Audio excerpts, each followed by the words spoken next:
네, 안녕하십니까. 김광수 소장입니다. 2016년 5월 네 번째 동영상 촬영을 시작하겠습니다. 네 번째 동영상 주제는 IMF의 2016년 세계경제 비관론입니다. 얼마 전에 이제 IMF가 두 개의 그 보고서를 발표를 했죠. 정기 보고서죠. 세계 금융 보고서와 그다음에 세계 경제 전망 보고서라는 걸 발표를 했죠. IMF는 매년 상반기와 하반기 두 차례에 걸쳐서 이 세계 금융 보고서하고 경제 전망 보고서를 발표를 합니다. 근데 이제 오늘 상반기에도 세계 금융 보고서하고 이 세계 경제 전망 보고서 두 개를 지난 4월 지난주인가 지지난주에 발표를 해서 이제 경제 시평에서 이걸 한번 다뤘죠. 이건 이제 경제 시평의 내용보다도 더 자세한 내용입니다. IMF가 이제 올해 세계 경제 상당히 비관적으로 이렇게 보고 있는데요. 도대체 어떤 점에서 세계 경제를 비관적으로 보고 있는지 한번 살펴보도록 하겠습니다. 먼저 이제 IMF가 발표한 세계 금융 보고서 내용부터 먼저 살펴보고 그 다음에 후반부에서 세계 경제 전망 보고서 쪽을 실물 경제 쪽, 금융을 살펴보고 실물 경제 이렇게 나눠서 살펴보도록 하겠습니다. 먼저 이제 금융 시장 상황에 대해서 이제 살펴보면 IMF가 이제 그 최근에 작년 이제 6월 이후에 세계 금융 시장, 글로벌 금융 시장의 위험이 증대하고 있다라고 이렇게 이야기를 했습니다. 경기 침체 위험이 높아지고 불확실성이 높아지고 있다. 상품 가격이 하락하고 있다. 중국 경제한 불안 때문에 불안이 높아지고 있다. 이 세 가지 요인 때문에 글로벌 금융시장의 위험이 높아지고 있다는 거죠. 그러니까 글로벌 금융시장 위험이 높아지고 있는 원인은 이제 크게 이 세 가지라는 겁니다. 경기 침체 위험이 높아지고 있고 유가라든지 각종 상품 가격이 하락하고 있고 중국 경제가 불안정해지고 있다. 이것 때문에 금융시장도 위험해지고 있다는 겁니다. 좀 더 자세하게 이제 중국발 주가 동반 급락이 이제 발생했죠. 작년 여름하고 올 연초에 두 차례 거쳐서 발생했죠. 그다음에 선진국은 이제 경기 침체 위험이 높아지고 있죠. 미국도 이제 경기 성장률이 지금 둔화되고 있고 작년 4분기부터 작년 이렇게 하반기부터 그다음에 유럽도 그렇고 일본도 그렇고 한국도 그렇고 뭐 다 중국도 마찬가지로 계속 올 1분기에도 6.7%로 가장 낮은 2009년 이후에 가장 낮은 성장률을 보이고 있죠. 그러니까 선진국이 경기 침체 위험이 높아지고 있고 글로벌 은행들의 주가도 어떻습니까? 지금 전 세계 주요 은행들의 은행 주가가 이제 최저치까지 떨어져 있습니다. 그다음에 정치 경제적 위험에 대처하는 정책 능력에 대한 불신이 증대하고 있다라는 거예요. 뭐냐면 이건 알기 쉽게 말하면은 중앙은행들이 이제 계속 경기가 안 좋아지니까 뭐 이렇게 제로 금리네, 뭐 양적 확대책이네, 심지어는 마이너스 금리네 하고 있는데도 불구하고 계속 안 좋아지고 있잖아요. 그러니까 쟤들이 아무리 무슨 정책이네 뭘 이렇게 발표를 해도 경기가 안 좋아지네. 그래서 중앙은행의 정책은 효과가 없어라고 이제 불신하는 그런 것들이 높아지고 있다라는 겁니다. 이런 것들이 이제 금융시장 위험 증대 요인들로 작용을 하고 있다라는 겁니다. 그런데 이제 이런 것들이 이제 가장 먼저 이렇게 가시적으로 눈에 이렇게 두드러지게 나타난 게 이제 작년 여름에 중국의 주가 거품 붕괴, 그다음에 올 연초에 주가 동반 급락 이거였다라는 거죠. 상당히 좀 금융시장이 흔들렸는데, 근데 다행히도 이제 2월 들어와 가지고 주식시장하고 이제 글로벌 금융시장의 상황이 이제 개선되기 시작했다. 예를 들어서 이제 FRB가 우리 금리 인상을 속도를 더욱 이제 늦추겠다라고 하고 유럽 중앙은행이 이제 일본 은행도 마이너스 금리를 1월 말에 했지 않습니까? 그다음에 유럽 중앙은행도 이제 3월 달에 그 양적 확대책을 600억 유로를 800억 유로로 확대하고 또 마이너스 금리도 확대하고 뭐 이렇게 타겟 뭐 LTRO라고 해서 이제 뭐 이런 것들도 막 이렇게 금융 완화책을 대폭 확대를 했지 않습니까? 그 영향으로 이제 주식 시장이 좀 안정을 보이고 금융 시장도 조금 동요가 진정됐다라는 거죠. 그래서 일단 그 금융 시장에 안정되는 모습을 보이고는 있지만 예를 들어서 이게 이제 그 VIX 빅스 지수라고 변동성 지수, 볼로틸리티 인덱스인데 2006년부터 이렇게 쭉 보면 글로벌 금융위기 때 푹 뛰었다가 금융위기 때 푹 뛰었다가 2010년 이때 뭡니까? 그리스, 아일랜드, 포르투갈 이른바 그 이제 그 재정위기 표출될 때죠. QE2 하기 직전이죠. 그다음에 2011년 또 이때는 뭡니까? 유럽의 이제 재정위기, 2차 재정위기 발생하고 미국의 재정절벽 발생할 때죠. 그래서 그때도 푹 뛰었죠. 그다음에 이제 2012년에 이렇게 들어왔다가 이렇게 좀 가라앉았다가 작년에 이제 중국 주가 거품 붕괴 후에 이렇게 또 축 이렇게 뛰었다라는 거죠. 이런 뭐 근데 그 2000년 이후에 이른바 2001년 IT 버블 그 거품 붕괴 이후에 세계 주식 시장의 그 변동성 지수 평균치는 최근까지 평균치 20 정도 됩니다. 20 정도 돼요. 그러니까 20을 넘어갔다가 지금 다소 이제 좀 연초에 다시 그걸 조금 넘어가는 모습을 보였다가 이제 안정되는 그런 모습을 보이고 있다라는 거죠. 문제는 뭐냐면 이제 IMF가 말하기를 문제는 이렇게 2월 달부터 금융시장 상황이 개선이 되고 있는데 과연 이것이 어떤 걸 무엇을 의미하느냐라는 거죠. 두 가지를 첫째는 글로벌 금융시장의 동요가 끝났다는 걸 의미하는 것이냐 아니면은 더 큰 이제 폭풍이 이렇게 다가오는 전조냐 어떻습니까? 여러분 태풍이 오기 직전에 어떻습니까? 날씨가 좋아요. 화창해요. 화창하다가 태풍이 이제 확 몰아치잖아요. 그렇죠? 그러니까 태풍이 쭉 오면서 밀려와 가지고 며칠 동안은 이렇게 반짝 날씨가 좋아요. 이렇게 그 날씨 태풍 이제 번데가 오기 전에 그러니까 최근에 이런 금융시장 상황이 2월 달부터 다소 개선되고 있는 것이 금융시장의 동요가 이제 끝났다. 그래서 안심이 된다라는 것인지 아니면은 더 큰 이제 폭풍이 몰아쳐오는 그런 전조인지 예고편인지 예고인가 하는 거라는 거죠. IMF가 볼 때는 예고편에 더 가깝다라고 보인다라는 겁니다. 더 큰 폭풍이 다가오는 전조에 더 가깝다라고 본다라는 거죠. 그래서 시급한 대책이 필요하다라는 겁니다. 금융시장 안정을 위한 대책들이 보다 더 강력한 대책들이 필요하다라는 겁니다. 그래서 이제 IMF가 제안하는 이제 이게 폭풍이 다가오는 것에 대비해서 만에 하나라도 그런 폭풍이 다가오게 되면 큰 난리가 일어나니까 거기에 대비하기 위해서 뭔가 그 대비를 해야 되는데 그러면 어떻게 대비를 해야 되느냐라는 겁니다.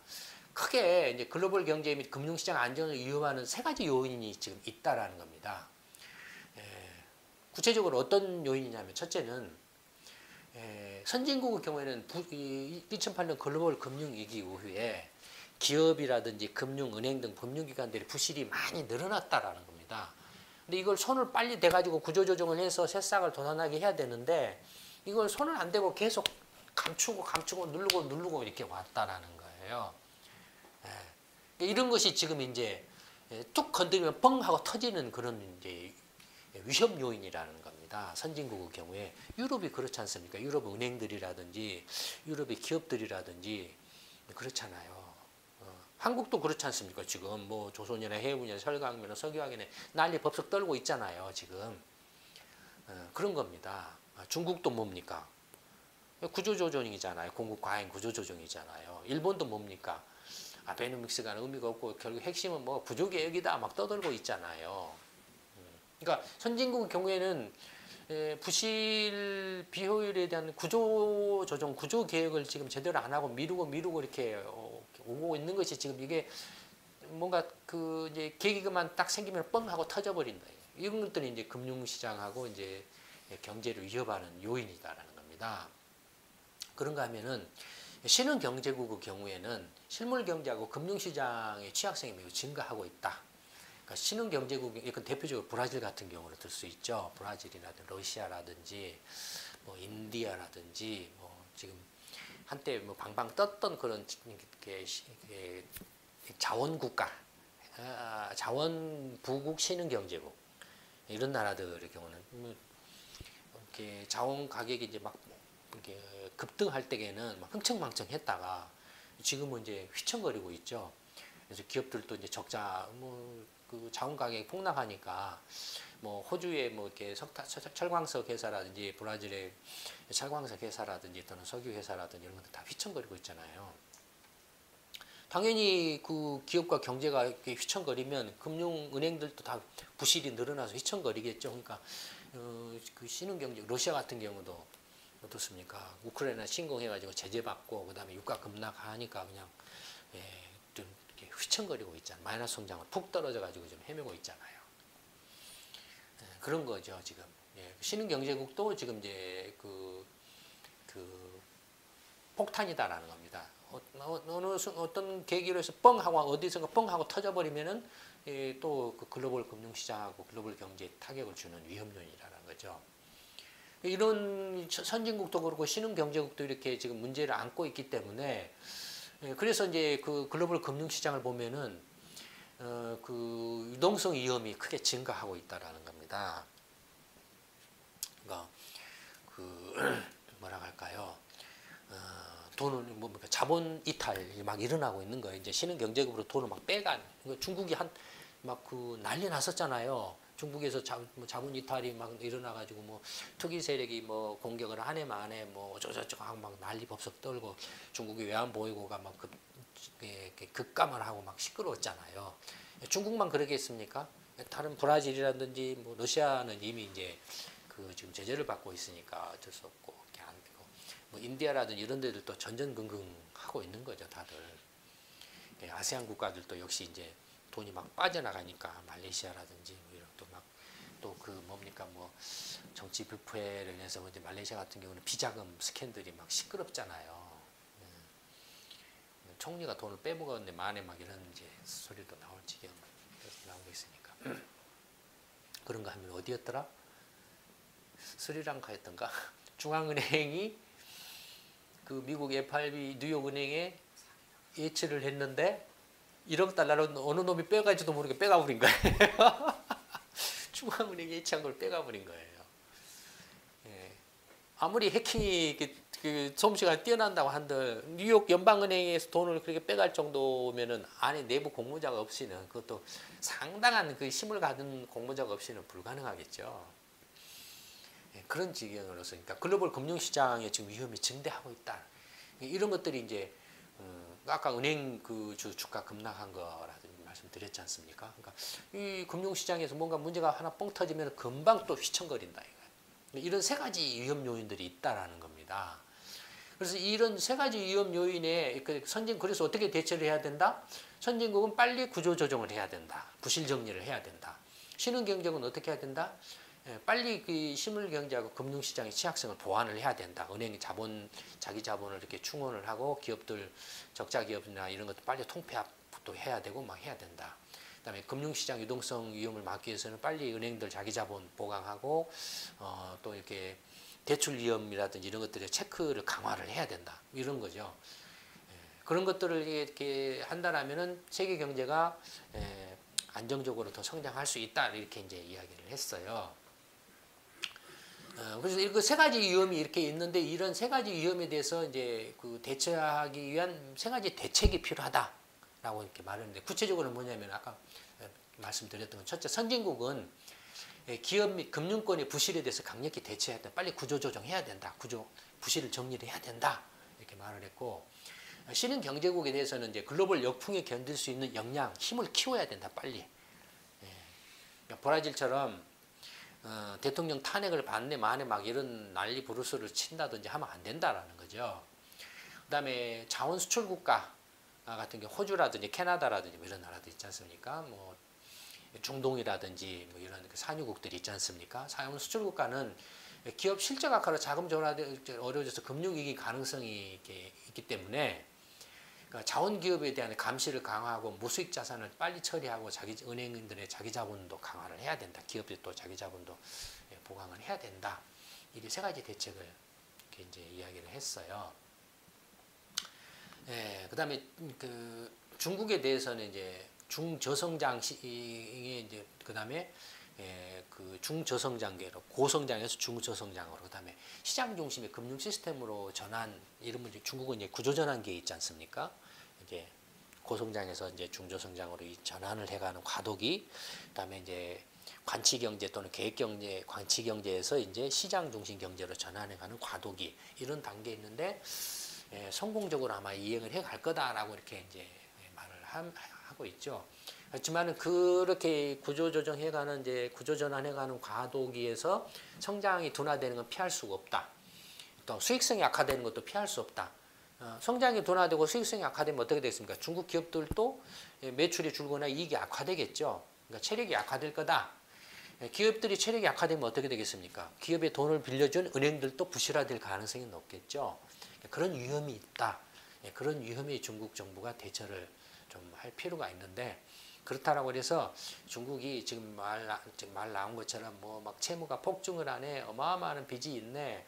그래서 중국이 아마 망할 거야, 큰 위기, 중국발 글로벌 위기가 발생할 거야 할 정도까지는 아니다라고 이제 이렇게 이야기를 하고 있죠. 이게 이제 그 IMF가 본 이제 글로벌 금융시장 상황입니다. 그러니까 아직도 지금 글로벌 금융시장은 또다시 금융위기가 발생할 위험이 굉장히 높은 다분히 그런 위험 소지가 큰 상황이 계속되고 있다라고 지금 IMF가 보고 있다라는 겁니다. 금융시장 상황이 이렇고 이제 글로벌 실물 경제 상황은 어떠냐라는 겁니다. 글로벌 실물 경제에 대해서 딱 그 한 문장으로 표현을 해놨어요. IMF가 이번 보고서 타이틀을 이렇게 걸었어요. 글로벌 이코노미 faltering from too slow growth for too long. 너무나 오랫동안 너무나 낮은 성장률이 계속돼서 비틀거리고 있다는 겁니다. 세계 경제가. 지금 현재 세계 경제 상황을 이렇게 한 문장으로 표현해놨어요. 2008년 글로벌 금융위기 이후에 벌써 이제 8년이 7, 8년이 경과하고 있는데 이 7, 8년 동안 too long, 너무나 오랫동안 too slow, 2%도 안 되는 낮은 성장률, 뭐 1%, 네, 뭐 이런 정도 아주 그것도 온갖 부양책을 총동원해가지고 재정 부양, 빚도 폭증을 해가지고 더 이상 빚을 늘리기 어려운 상황, 뭐 제로금리, 양적 확대, 마이너스 금리, 심지어는 최근에는 헬리콥터 머니라는 이야기까지 나올 정도로 막 쏟아 부었는데도 불구하고 저성장에서 벗어나지 못해서 장기 침체네 뭐네 이런 이야기가 나온다 이거예요. 세계 경제가 너무 성장이 이렇게 약해가지고 비틀거리고 있답니다. 곧 쓰러질 정도로 비틀거리고 있다라는 겁니다. 근데 문제는 뭐냐면은 이렇게 저성장이 계속되면 정치적, 사회적으로 혼란을 야기할 위험이 높다라는 거죠. 한국도 그렇지 않습니까? 지금 이제 뭐 성장률이 이렇게 낮고 뭐 구조조정 뭐 하고 이렇게 막 실업이 쏟아져 나오고 구조조정하면 뭡니까? 잘라야 되잖아요. 실업이 쏟아져 나오고 망하고 뭐 이러지 않겠습니까? 혼란이 일어나죠. 정치적으로 혼란이 일어나고 사회적으로도 뭐 자살이네 뭐네 막 난리가 벌어지겠죠. 그러니까 저성장이 지속되면 지속될수록 정치적으로 사회적 혼란이 그래서 아까 계속 전에도 말씀드렸던 것처럼 빨리 정치 개혁을 해야 된다. 새로운 어떤 그 국가 경영 패러다임을 빨리 이렇게 재정립을 해야 된다라는 겁니다. 정치적으로 재정립을 해야 경제적으로도 빨리 회생할 수 있는 또는 빨리 앞으로 치고 나갈 수 있는 정책들을 이렇게 만들어서 집행해 갈 수가 있다 이겁니다. 근데 지금 정치는 어떻습니까? 미국이든 유럽이든 일본이든 한국이든 20세기형 정치인들이나 정치 구도를 가지고 지금 이렇게 하려고 하니까 경제는 이제 21세기의 구조조정, 구조개혁, 그다음에 새로운 어떤 그 성장 동력을 찾아야 되는 상황인데 이 정치는 20세기에 지금도 머물러 있다 이겁니다. 기존 정당들이나 정치인들이나 정치 구도는 20세기에 머물러 있다. 그러니까 지금 미스매칭이 심각해가지고 지금 정치 혐오증이 일어나고 있는 거예요. 전 세계적으로. 그러니까 IMF가 잘못 진단한 거예요. 제가 볼 때는.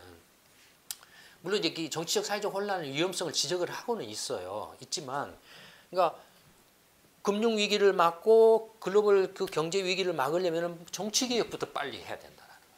이른바 일반 시민들이 직접 이제 나서서 정치 참여해가지고 미국도 그렇잖아요. 공화당 뭐 들으면 민주당 지금 트럼프나 샌더스 돌풍이라든지 뭐 이런 혼란들을 보면 그런 거잖아요.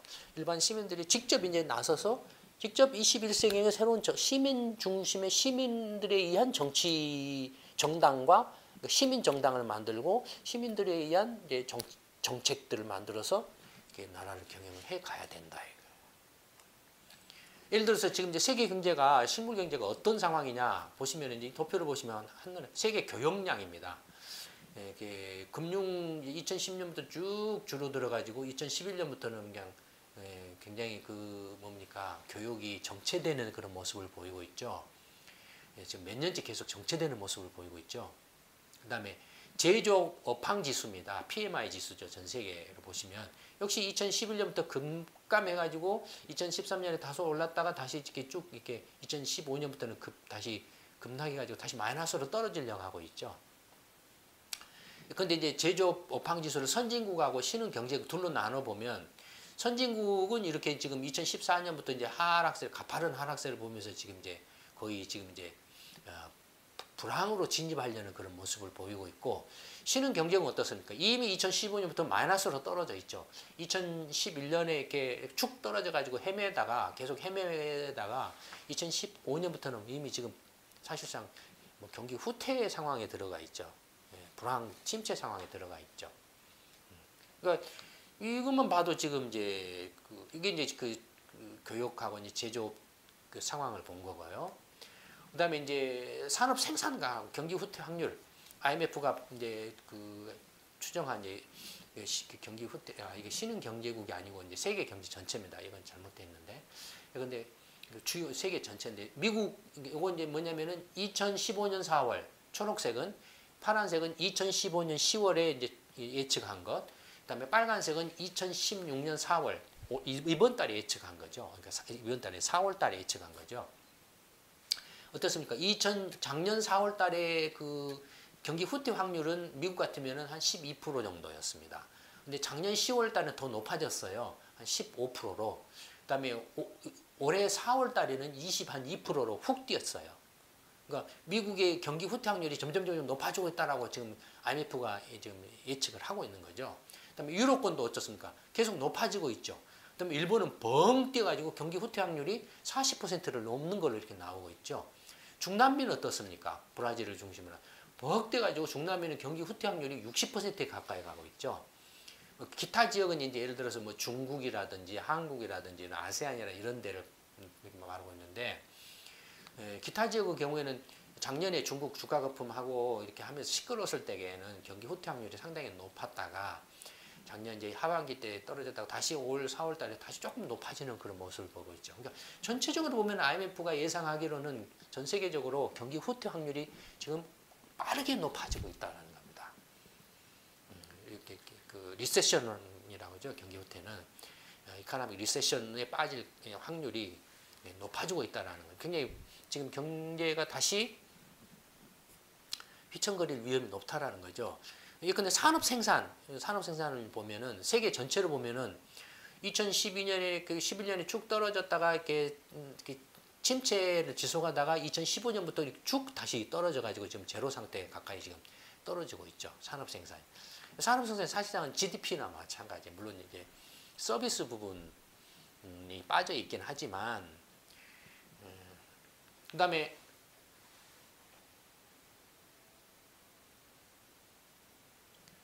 이게 산업 생산을 이제 그 선진국하고 신흥 경제국 둘로 나눠서 보면 어떻습니까? 지금 선진국의 경우는 이미 지금 마이너스에 들어가고 2015년 산업 생산이 마이너스에 들어가 있어요.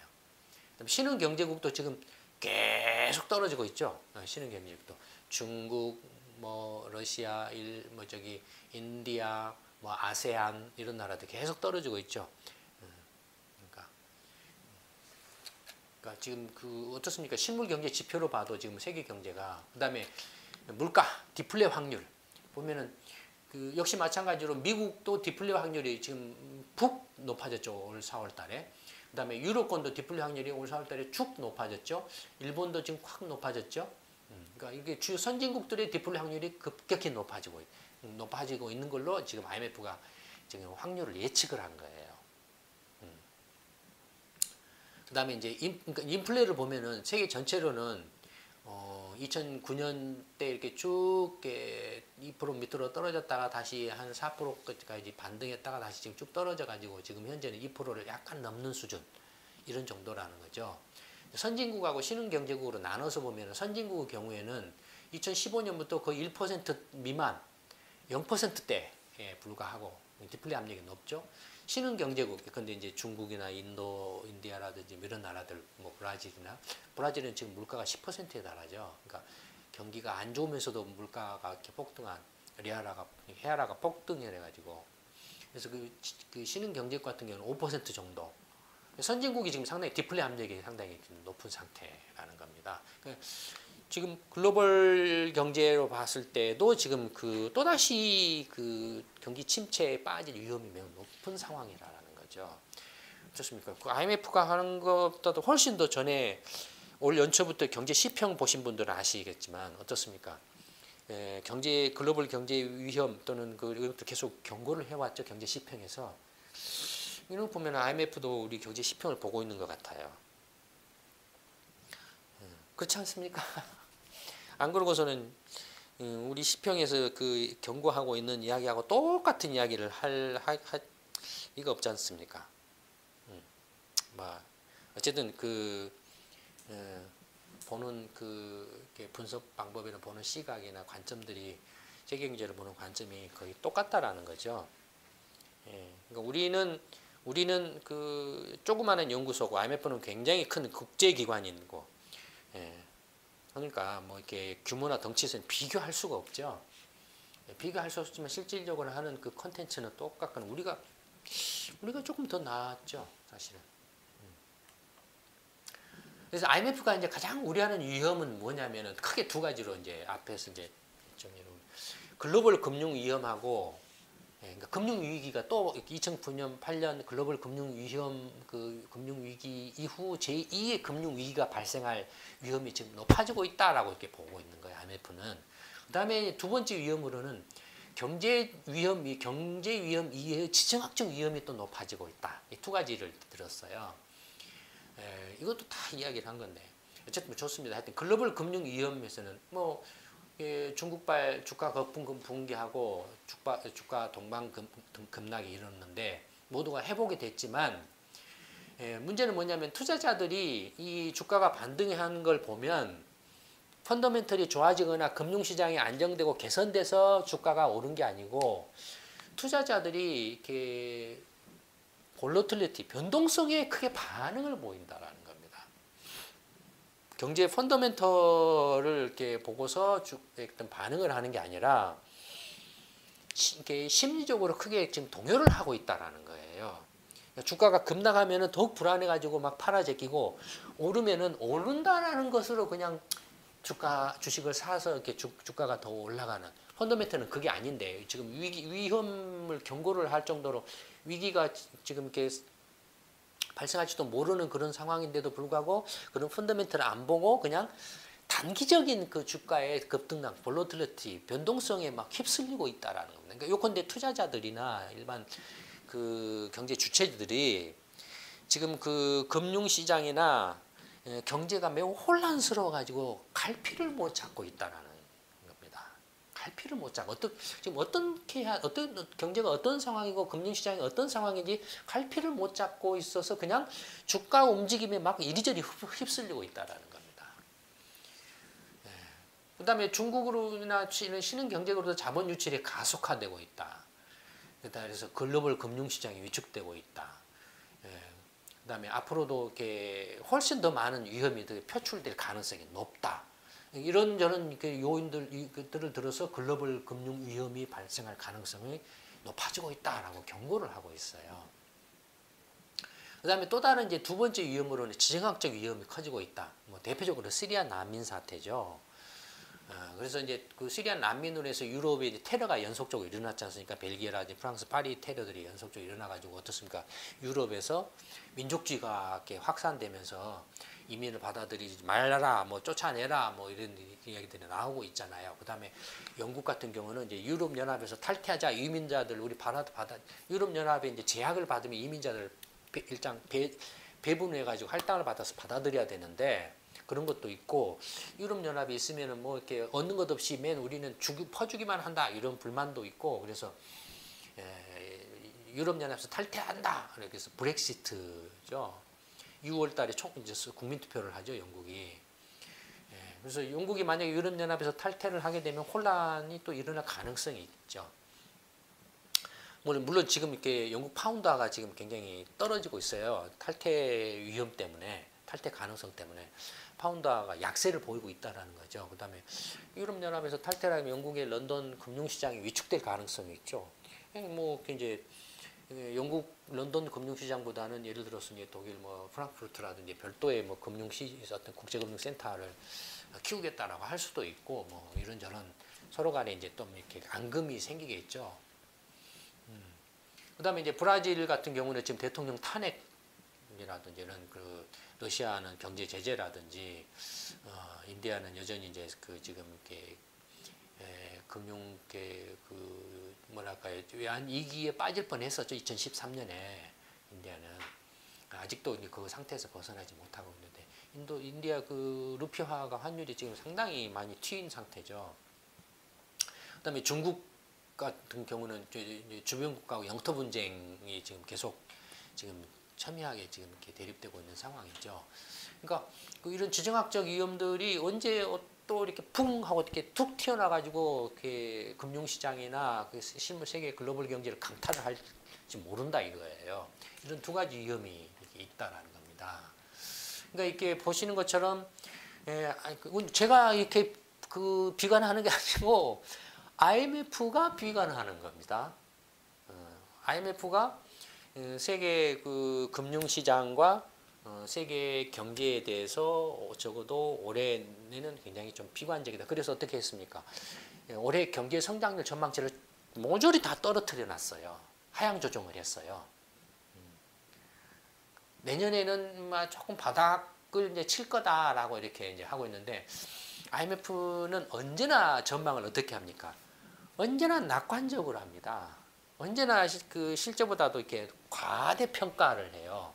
실제로는 지나놓고 보면은 IMF가 근데 3% 성장할 거다 했는데 실제로는 2% 성장을 하는 거예요. 그래서 IMF가 자기들도 이런 보고서를 해서 왜 IMF는 항상 과대평가를 하는가라는 보고서를 낸 적이 있어요. 최근에. 왜 이렇게 너무나 지나치게 그 낙관적으로 평가하는가? 그렇게 낙관적으로 평가하는 또 대표적인 곳이 어디죠? 미국 FRB죠. 미국 FRB도 경제 전망치 내는데 항상 이렇게 그 낙관적으로 해서 과대평가를 하잖아요. 올해도 지금 과대평가 해가지고 계속 하향 조정하고 있잖아요. 근데 FRB도 왜 우리는 이렇게 항상 낙관적으로 과대평가를 할까? 이런 이야기를 한 적이 있어요. IMF도 한 적이 있어요. 그런 IMF가 올해 세계 경제 성장률을 전부 이렇게 2% 이렇게 축 이렇게 하향 조정하면서 이렇게 비관적으로 했다. 근데 그 비관적인 그 수치도 낙관적일 수 있다 이거예요.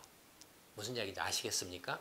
IMF는 항상 과대평가하기 때문에 만약에 성장률이 그냥 그 진짜로 실제 성장률을 정확하게 예측하면 어떻게 되겠습니까? 자칫 IMF 보고서나 FRB의 어떤 그 경제 전망 예측치로 패닉이 일어나 버릴 수 있죠. 혼란이 일어나 버릴 수 있죠. 그걸로. 그래서 그럴지도 모르죠. 일부러 실제로는 굉장히 낮을 거라고 생각하지만 그래서 일부러 그냥 이렇게 낙관 좀 이렇게 숫자를 과대 포장해가지고 이렇게 할 수도. 그래서 한국은행도 GDP를 항상 높게 이렇게 과대 포장해가지고 띄우는 것 같아요. 제가 볼 때. 어쨌든 뭐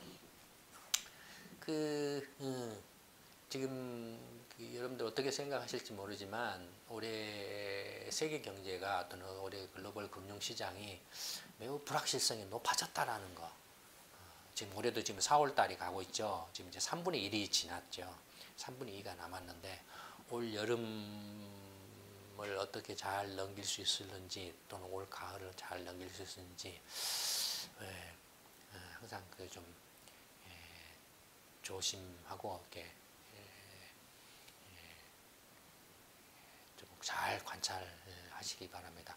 경제 시평 특히 경제 시평을 잘 형편이 되시면 보시고 이런 변화, 이런 위험에 항상 그 주의하시기 바랍니다. 경제 시평은 이제 6월 달에 개편을 하죠.